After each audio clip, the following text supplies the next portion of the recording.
EnglishMinds podcast. Welcome to EnglishMinds podcast. Hi everyone, great to have you back.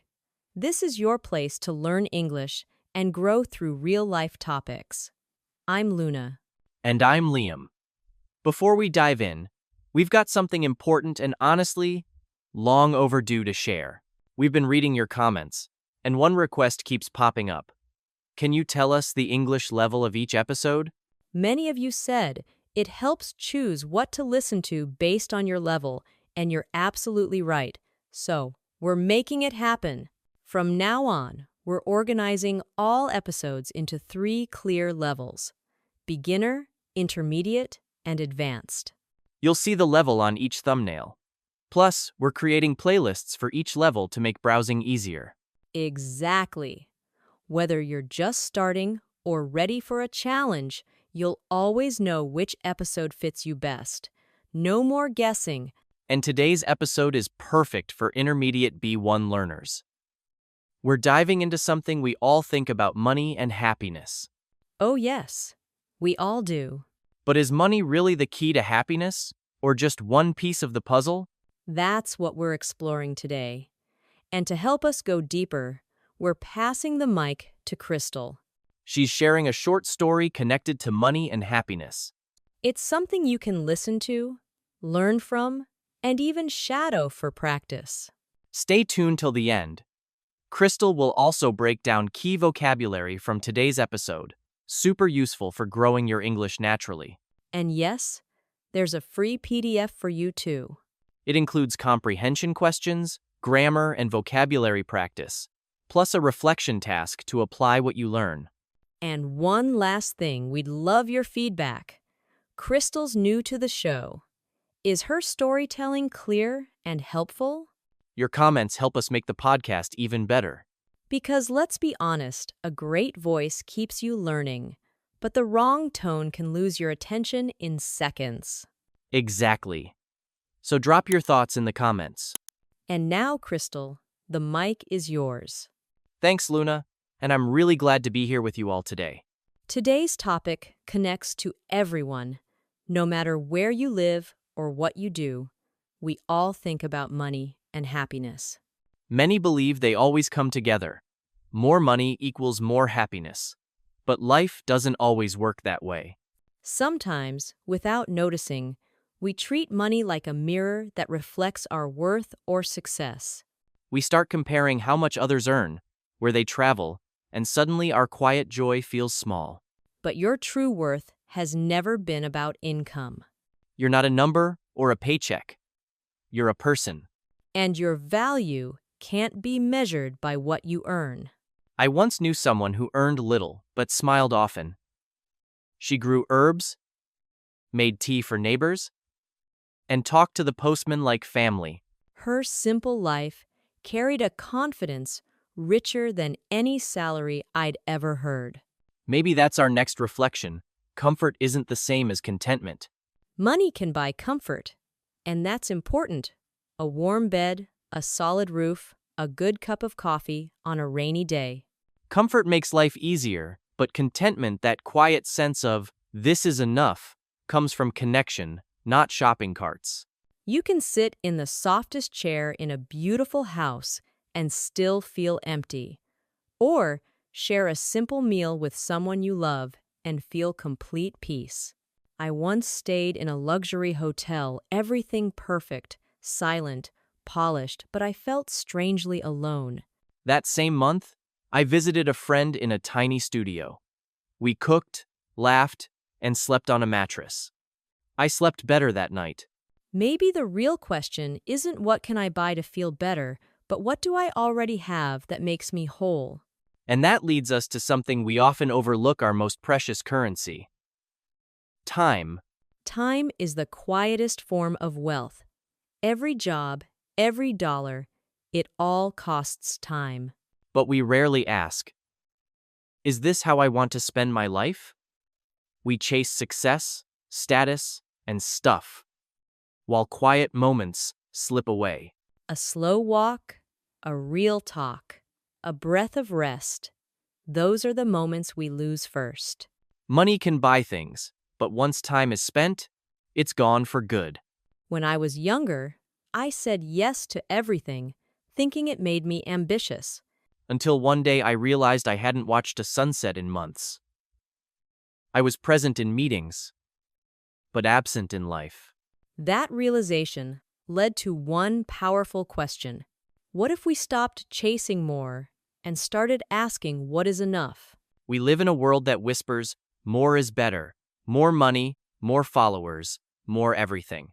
But enough doesn't mean average. It means peaceful, knowing when to stop before joy gets buried under too much. I once met someone deeply content. He lived in a one-bedroom flat, had a used bike, no social media. But every morning he brewed coffee slowly, fed the birds, and read poetry. That was his enough. So pause for a moment, ask yourself, gently, what does enough look like in your life? When we understand enough, we realize we often have something worth giving, even if it's small. There's quiet joy in giving, not from guilt, but from the heart. Whether it's a kind word, a small gift, or a helping hand, giving reminds us we're connected. And the beauty is, giving doesn't shrink your happiness. It expands it. People who give, even a little, often feel more fulfilled and human. When we lift someone else, we rise too. I once saw a man give his umbrella to a stranger in the rain, then walk away soaked but smiling. He didn't give because he had extra. He gave because he saw need. That moment stayed with me. Sometimes a small act of kindness speaks louder than a large paycheck. And that brings us to a final gentle shift from status to time. It's easy to fall into the trap of upgrading everything: clothes, gadgets, furniture to feel successful. But peace doesn't come from having the newest things. It comes from having time to rest, think, and love. So instead of using money to impress, what if we used it to slow down, to take a day off, say no to burnout, and create space instead of clutter? Because status fades, but time well spent becomes part of who you are. When we start noticing time, we notice something even smaller but far more powerful. Let's return to the simplest truth. Not big ideas or goals, just small, honest moments. Real happiness often hides in the places we forget to look: in the morning hum, the first sip of tea, the sound of someone's laughter. Those small moments, they're not small at all. They're everything. Money can buy many things, but never the feeling of being fully present. It can't buy peace in your heart or joy that blooms naturally. So if you're searching for happiness, maybe you don't have to look far. Maybe it's already here, in the little things, in the now. Let's hold that thought gently. It reminds us that happiness doesn't need to be earned. Sometimes it just needs to be noticed. Before we wrap up today's reflection, let's slow down and revisit some soft but powerful words from this journey. Words that help you not only understand English more deeply, but also talk about money, life, and happiness more naturally. Here's a beautiful word we heard today: contentment. It means quiet, happiness, and peace with what you already have. Not chasing, not craving, just being. Example: she lived simply, but with great contentment. Say it with us. She lived simply, but with great contentment. Peaceful, right? Now here's another that matters worth. This word is about value. Not money, but self-value.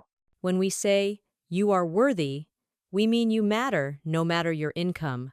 Example, your worth is not based on your salary. Let's say that together. Your worth is not based on your salary. Beautiful. Next word, restless. It means unable to relax, feeling uneasy, like something's missing. It often shows up when life looks perfect outside but feels empty inside. Example: even in his big house, he felt restless.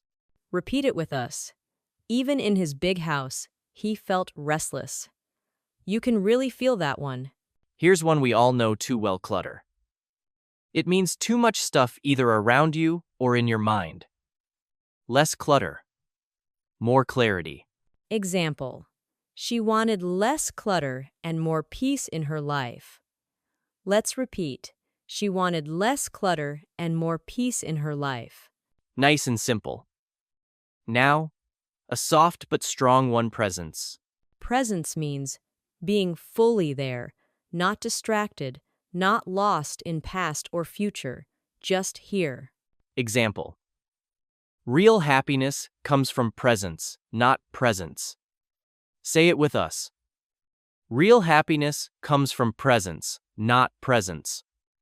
That one's a keeper. Ready for another? Chase.